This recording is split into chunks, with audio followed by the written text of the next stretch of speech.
It was Bill Moyers, an accomplished and highly respected journalist, who said that when you mix fiction and news, you diminish the distinction between truth and fiction, and you wear down the audience's own discriminating power in order to judge. And I, for one, agree.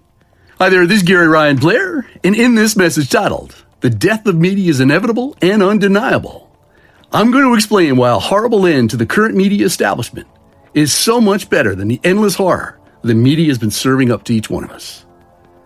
See, Pinocchio, that lying little rat, would seem to be a ready-made icon for the age of fake news, alternative facts, propaganda, and misinformation. So let's cut right to the truth. The U.S. media, like the U.S. government and its collection of three-letter agencies, are corrupt, dishonest, and deeply troubled institutions. Now, I'm not talking about corruption in such a way that it accepts bribes. That's a story for another article, but in a systemic sense. See, they both fail to do what they claim to do, what they said they should be doing, and what they're expected to do. And here's how it works. Journalists need and depend upon crises in order to dramatize news, which in turn attracts eyeballs, drives ad sales, and rewards them with oversized paychecks. And government officials, well, they need to appear to be responding to crises and to require media face time to be perceived as heroes out to save their constituencies. But far too frequently, the crises that we see are not really crises at all, but joint, elaborate fabrications. The media and the government have become so intertwined in a symbiotic web of lies that the news media are unable to tell the public what is true, and the government is unable to govern effectively.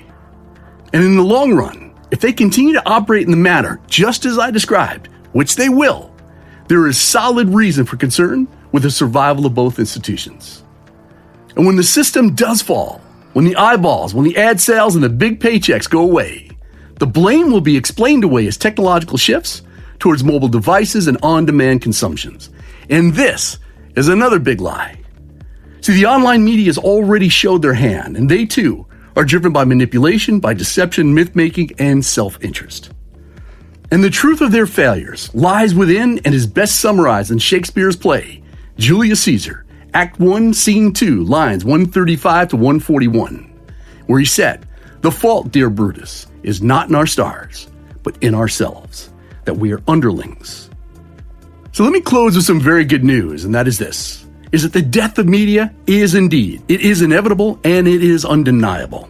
But the winners in the future, they're the ones who will champion the truth and to expose their audiences to the principles of excellence.